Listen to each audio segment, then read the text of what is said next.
ini saya berada di sebuah kebun kelengkeng yang terletak di Kabupaten Magelang, Jawa Tengah. Di balik hamparan pohon kelengkeng yang sangat luas ini, tersimpan kisah inspiratif tentang semangat, keteguhan, dan perjuangan yang luar biasa. Keterbatasan fisik tak membuat Pak Mugianto berhenti. Dengan semangat yang tak patah, dia menanam harapan dari satu pohon jadi kebun yang subur.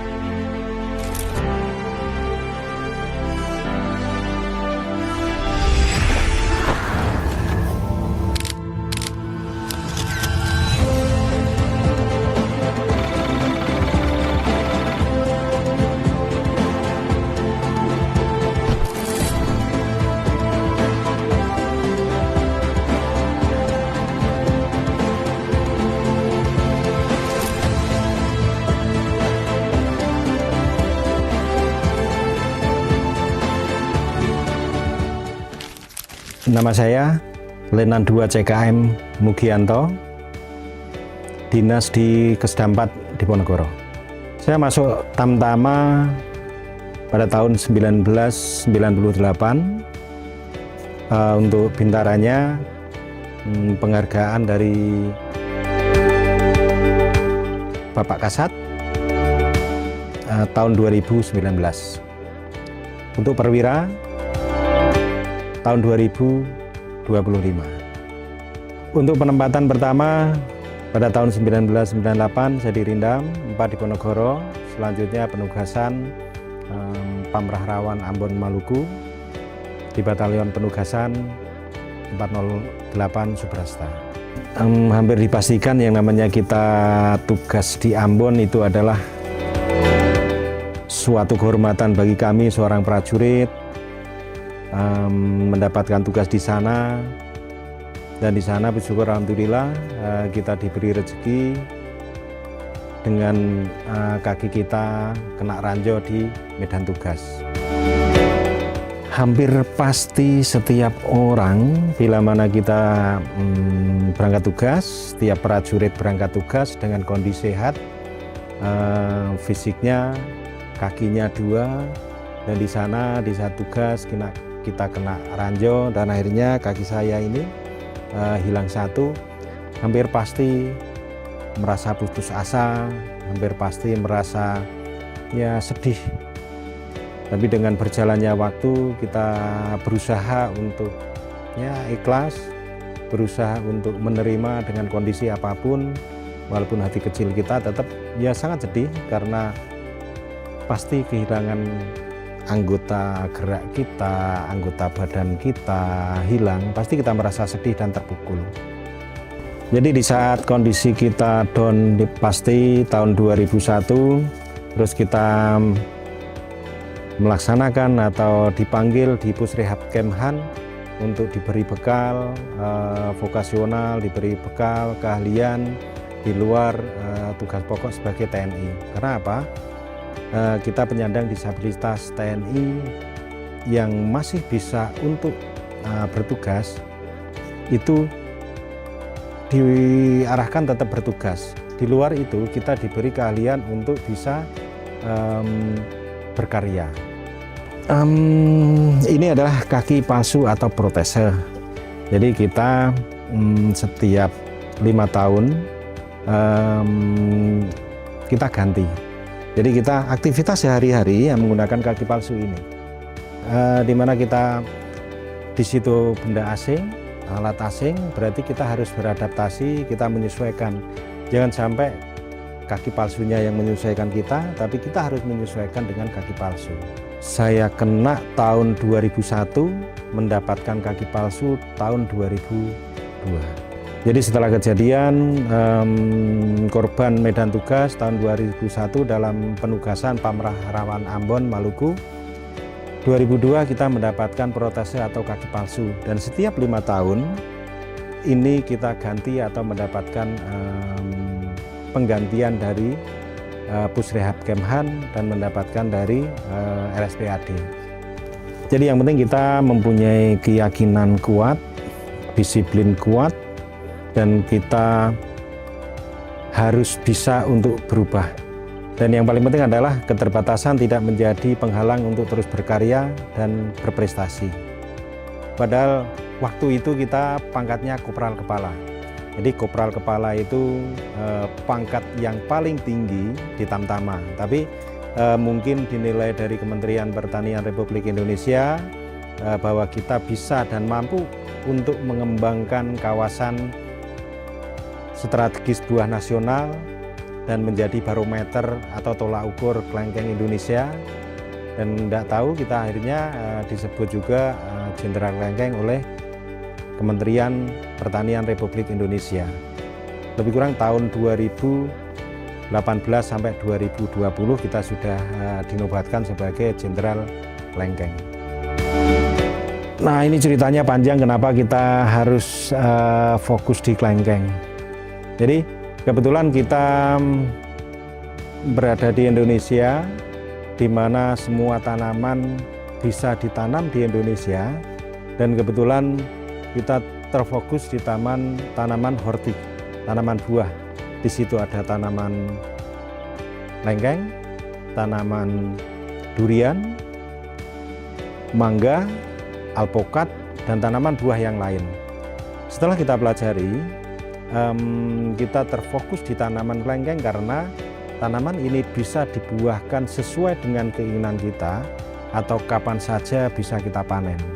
Seandainya kita mempunyai lahan 1 hektar dengan jarak tanam 7 meter kali 7 meter dengan populasi tanaman lebih kurang 200 pokok atau 200 tanaman. Nah, itu nanti bisa kita bagi. Katakanlah kita bagi blok A itu 20 tanaman kita panen bulan Januari, blok B 20 tanaman kita panen Februari, blok C bulan Maret, dan seterusnya. Kita bisa memanage kapan akan kita buahkan, kapan tidak. Jadi justru tanaman kelengkeng ini sangat menguntungkan bagi kita karena bisa kita manage untuk pembuahannya. Jadi kita tidak bisa dipermainkan oleh harga, justru kita bisa memanage akan harga. Di mana di saat di luar itu over akan buah atau musim buah, kita untuk memanage tidak melakukan pembuahan atau memanage tidak melakukan panen. Di saat di luar tidak akan ada buah, justru kita akan memaksimalkan untuk pembuahan.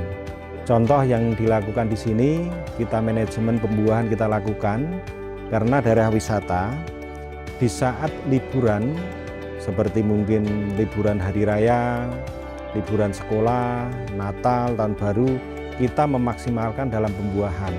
Nah, di saat di luar itu banyak buah seperti rambutan, mangga, kita untuk pengurangan akan pembuahan atau panen. Itu bisa kita lakukan untuk tanaman lengkeng. Nah, yang namanya keberhasilan bisa karena terbiasa, karena ada kemauan dan belajar. Sebelum kita bisa seperti ini, dipastikan korbannya juga banyak sekali. Jadi tidak mungkin langsung kita melakukan usaha itu selalu berhasil. Kita pasti bereksperimen, uji coba, dan dalam uji coba itu pasti ada kegagalan-kegagalan yang kita lakukan. Contoh, saat pembuahan dosisnya kurang, saat pembuahan OD atau overdosis yang berakibat nanti tanaman mati. Nah, itu kita disiplin untuk mencatat. Akhirnya apa? Kita bisa pembuahan di luar musim dengan apa? Dosis yang tepat, kebutuhan tanaman tepat. Kita bisa memperkirakan kemampuan tanaman menopang bunga buah sesuai apa yang kita targetkan. Kalau kita dalam berusaha, kegagalan itu wajib. Dalam berusaha jangan sampai gagal yang kedua kalinya dengan yang kita lakukan yang sama, jangan sampai. Yang penting kegagalan itu jangan sampai terulang lagi. Kegagalan sekali lagi itu wajib kita lakukan, wajib kita laksanakan, tapi jangan sampai terulang lagi dengan metode-metode yang kita lakukan. Jadi memang pembuahan di luar musim di sini bisa dibuktikan ada tanaman siap panen, ada tanaman pasca panen, ada buah kecil, ada yang berbunga, dan terbukti ada di kebun dengan luas lahan lebih kurang 4,5 hektar yang kita kelola. Jadi lahan ini bukan milik kita, jadi milik pihak ketiga. Jadi kita pengelolaan manajemen mulai dari perawatan sampai penjualan kita manage di sini.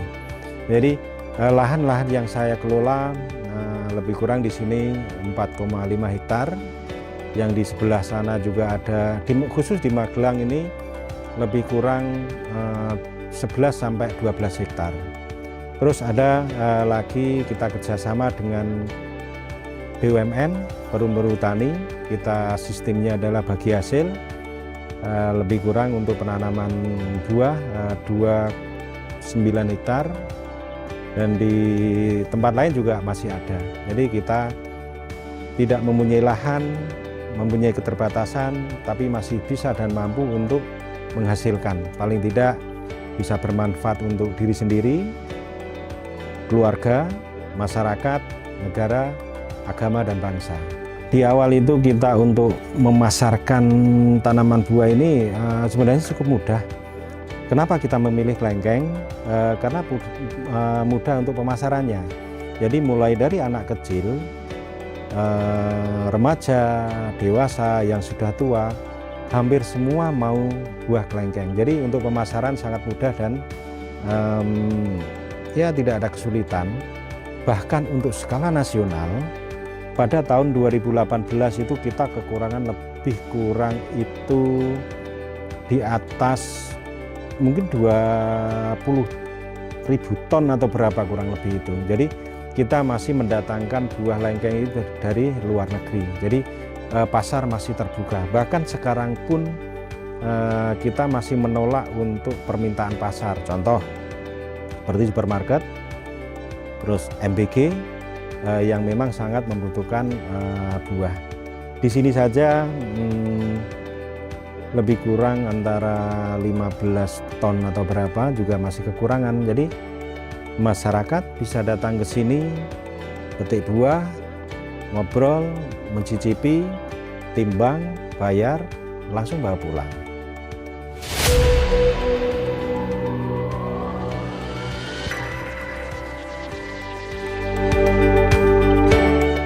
Nah, kalau yang di sini itu kelengkeng sudah siap panen apa belum ini, Pak?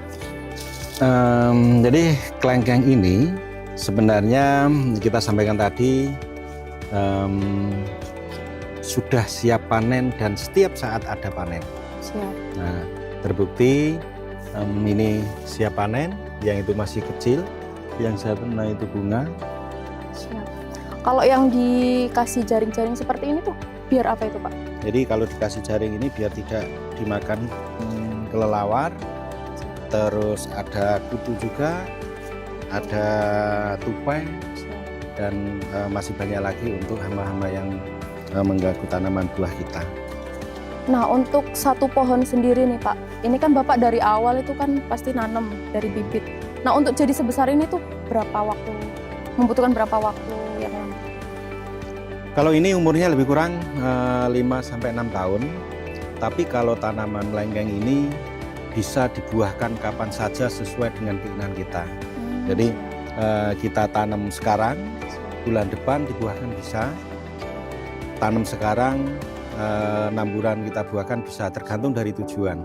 Siap. Tujuannya mungkin untuk koleksi, pembuktian, atau untuk skala produksi seperti ini.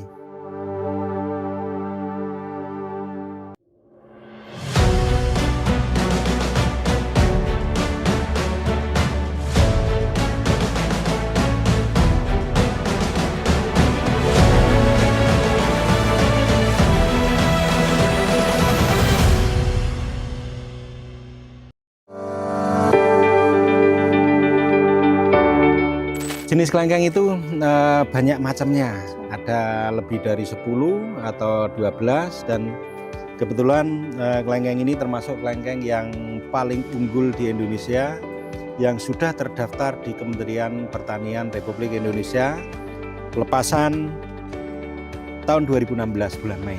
Ini kelengkeng jenis apa ini Pak kalau boleh tahu? Ini jenisnya kelengkeng kateki. Kateki. Ya. Kenapa disebut kelengkeng unggul? Yang pertama adalah dia adaptivitas tinggi, dia ditanam di DPL rendah, mungkin di pinggir pantai sampai DPL tinggi 1200 mdpl itu bisa dan mampu untuk tumbuh dan berproduksi. Berarti bisa tumbuh di daerah mana saja? Ya, di Indonesia. Tidak ada maksudnya harus di pegunungan, harus di dataran rendah, tidak? Enggak, jadi dia bisa tanam di pinggir pantai, medium sampai di DPL tinggi. Setelah panen membutuhkan waktu antara 4 sampai 5 bulan untuk recovery. Tujuannya adalah untuk menekan biaya pokok produksi, target produksinya paling tidak 2 atau 3 kali lipat dari panen sebelumnya. Salah satu faktor yang sangat mempengaruhi keberhasilan yang pertama atau di piramid paling atas adalah benih atau bibit. Kita jangan sampai salah dalam memilih bibit agar hasilnya seperti ini. Yang kedua, agroklimat. Yang ketiga, teknologi perawatan. Jadi kita menanam di DPL tinggi dengan DPL rendah agar hasilnya maksimal seperti ini. Yang membedakan adalah teknologi perawatannya. Kita harus belajar untuk mengetahui kemampuan tanaman menopang bunga buah. Menurut Bapak nih, mengapa kreativitas dan inovasi penting bagi seorang prajurit maupun masyarakat umum? Ya, kita sebagai TNI, kita kembali lagi dari rakyat untuk rakyat. Kita memang harus kreatif dan harus berinovasi, inovatif.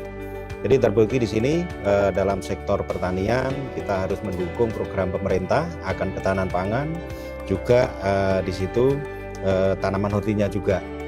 Di sini terbukti kita bisa berinovasi untuk tanaman buah, yaitu tanaman lengkeng, di mana tanaman lengkeng ini bisa kita buahkan di luar musim atau off-season bisa kita lakukan, yaitu apa? Terbukti di sini ada buah yang siap panen, ada pasca panen, ada buah yang masih muda, dan ini ada tanaman yang berbunga, jadi tidak akan untuk berhenti untuk buahnya seperti itu. Jadi kita untuk memenuhi kebutuhan masyarakat, juga kita pemberdayaan masyarakat. Di sini kita pemberdayaan untuk masyarakat, perekrutan tenaga kerja kita mengambil dari sekitar masyarakat sini. Jadi kalau kita dalam untuk mencari karyawan, prinsip kita itu adalah bukan karyawan, tapi kita sistemnya kekeluargaan. Jadi kita di sini kerjasama, kedewasaan untuk menunjang keberhasilan. Berarti tidak dari prajurit ya Pak ya untuk karyawan tenaganya? Tidak, di sini kita perekrutan tenaga kerja dari masyarakat sekitar. Kita rata-rata pemuda, jadi generasi milenial kita bangun di sini, kita belajar di sini menjadi tim kita. Semoga kedepannya nanti akan bisa mandiri untuk berkarya. Kita di sini akan menumbuhkan kalau petani itu tidak kotor. Petani itu tidak kotor, petani itu tidak miskin, petani itu luar biasa. Jadi image-nya itu petani itu kita sampaikan luar biasa. Kita belajar masalah intelijensi, bukan masalah intelijensi militer, bukan intelijensi pasar. Bagaimana kita mempunyai strategi market, target market, dan kebetulan kita kemarin juga menjadi perwakilan untuk memberikan motivasi kepada petani milenial di seluruh Indonesia. Kita berikan pembelajaran, skill, bagaimana perawatan tanaman, bagaimana untuk teknologi pasca panen. Jadi kita berusaha untuk dari hulu sampai hilir kita berikan di sini. Terutama yang kita pelajari yang fokus yaitu yang di samping ini. Tanaman lengkeng yang umur 5 tahun itu dia produksinya sudah stabil ya, dengan perawatan cukup, terus produksinya juga cukup, ya lumayan. Rata-rata kalau tanaman yang di belakang saya ini bisa menghasilkan antara 70 sampai mungkin 100 kilo bisa. Dan di sini di kebun buah yang kita kelola bisa untuk wisata, metik, kita sebut saja per kilonya 50.000. Seandainya satu pohon itu bisa menghasilkan 75 sampai 100 kilo kan sudah lumayan, 55 juta. Kita sampaikan lagi dengan populasi tanaman 1 hektar dengan jarak tanam 7 kali 7 itu kan sekitar 200 pokok atau 200 tanaman. Dan seandainya satu pohon itu bisa menghasilkan 75 kilo sampai 100 kilo, berarti dalam 1 hektar lebih kurang 15 sampai 20 ton. Kalau dikalikan 50.000 bisa kita hitung sendiri, biar memberikan motivasi. Itu dari hasil produksinya. Belum nanti bila mana kita memberikan edukasi, skill. Berarti positifnya menambah lapangan pekerjaan ya Pak ya kepada masyarakat sekitar. Ya, sangat bermanfaat walaupun secara mikro kalau kita menyampaikan. Ya, terbukti bila mana ada orang dari luar Jawa, dari luar TNI yang mau belajar di sini, bisa istirahat di homestay, itu kan bisa menambah income. Di homestay itu juga dia butuh makan, berarti masyarakat menyediakan. Setelah itu belajar di sini, setelah itu dibawa pulang, berarti ya sangat bermanfaat sekali menurut Baik kita. Pak, mungkin ada cita-cita atau mimpi yang masih ingin Bapak wujudkan untuk kedepannya? Cita-cita dan mimpi itu harus kita kalau kita menyampaikan harus ada.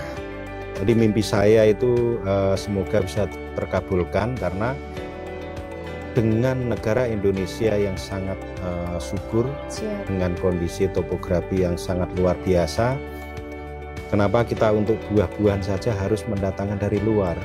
Padahal di Indonesia aja sudah bisa dan mampu, ya di sini sudah luar biasa.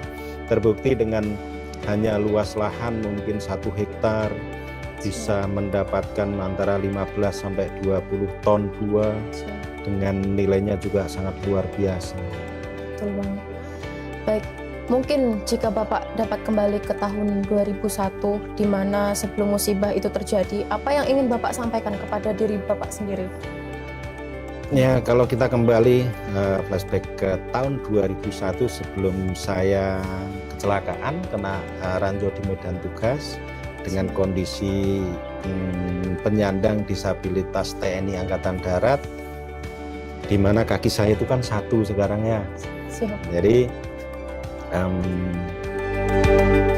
ya kita akan selain tugas pokok TNI membela negara, mempertahankan, ya paling tidak kita harus mempunyai skill, di mana skill itu tidak akan pensiun. Seorang TNI itu kan pasti pensiun. Betul. ASN itu pasti pensiun. Tapi kalau kita mempunyai skill, keahlian, itu tidak akan pensiun. Makanya kalau saya kembali ke muda lagi, saya akan terus belajar, terus melihat potensi, menggali potensi yang ada di sekitar kita, diri kita. Untuk apa? Untuk paling tidak untuk diri sendiri, keluarga, negara, dan bangsa. Kemarin sepertinya Bapak Panglima TNI pernah berkunjung ke sini ya Pak? Apa betul Pak? Mungkin ada kesan-pesan dari beliaunya untuk Bapak atau bagaimana motivasi untuk Bapak? Ya. Beliau pernah berkunjung ke kebun ini kalau tidak salah itu 2 kali. Jadi beliau mengapresiasi kita, bersyukur alhamdulillah karena kita mungkin dengan keterbatasan ini masih bisa dan mampu untuk berkarya. Beliau menyampaikan prestasi nomor sekian, yang penting kita harus berbuat dan berbuat selama tidak meninggalkan tugas pokok sebagai TNI. Beliau sangat luar biasa ya, beliau sangat sayang dengan tanaman, beliau sangat mencintai tanaman. Siap. Nah, kesan Bapak juga apabila kemarin setelah diberikan pangkat satu tingkat lebih tinggi, bagaimana Pak? Ya, sekali lagi kita ucapkan terima kasih kepada beliau Bapak Panglima TNI yang telah memberikan penghargaan yang sangat luar biasa, kenaikan pangkat dari Bintara ke Perwira, dan kita kemarin tahun 2025 pendidikan di Panorama di Bandung.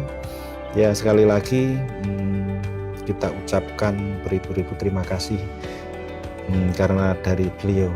Jadi terima kasih dari beliau Bapak Kasat. Beliau menyampaikan apresiasi yang sangat luar biasa untuk pengembangan kawasan strategis buah nasional.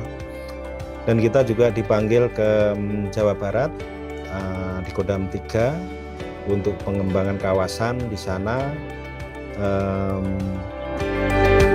di lahan TNI Angkatan Darat. Jadi pengembangan kawasan untuk buah lokal Indonesia, terus untuk penghijauan kita dipercayakan oleh beliau Bapak Kasat. Jadi kita juga berterima kasih kepada beliau Bapak Pangdam 4 di mana memberikan motivasi untuk saya dalam pengembangan tanam buah, dan sangat mengapresiasi bila mana kita dibutuhkan untuk menjadi narasumber di Kementerian Pertanian Republik Indonesia, di dinas-dinas lain, itu beliau memberikan waktu.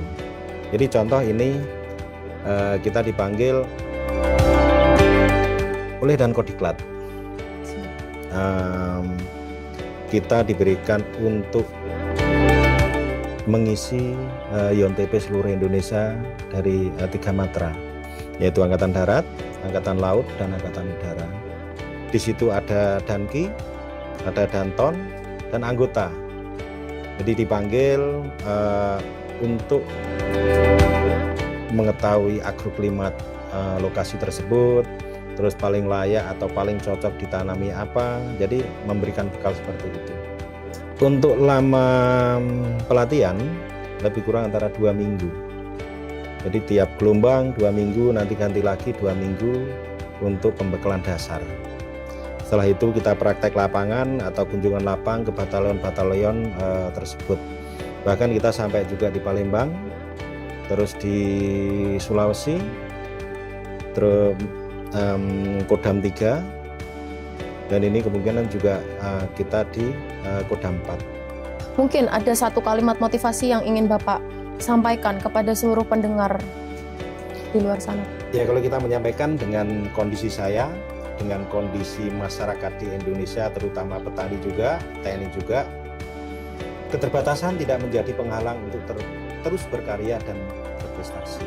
Jadi keterbatasan itu tidak akan menjadi penghalang, tapi justru keterbatasan itu akan menjadi peluang kita untuk mendapatkan lebih. Apabila mau berusaha ya Pak, ya, tidak betul. Stuck di situ saja. Ya, betul. Terbukti di sini saya mempunyai keterbatasan fisik, kakinya 1. Kita mau berusaha walaupun ya seperti ini, tapi jangan sampai kita sombong, karena kesombongan itu termasuk awal dari kacau. Konsepnya adalah bisnis berbasis habluminallah dan habluminannas. Habluminannasnya kita dapat dari apa? Dari mungkin penjualan hasil produksi. Habluminallahnya kita mendapatkan apa? Ilmu yang bermanfaat bila diterapkan. Dan yang paling penting di sini, yang kita merawat tanaman menghasilkan oksigen dan dihirup semua makhluk tanpa memandang status, seperti jenengan itu yang akan mendapatkan pahala. Semoga kisah inspiratif dari Tentara Jenderal Klengkeng dapat mengajarkan kita bahwa keterbatasan bukanlah suatu alasan untuk berhenti berkarya. Mari kita jadikan semangat beliau sebagai motivasi untuk terus berjuang, bermanfaat, dan tidak mudah menyerah dalam menghadapi segala rintangan.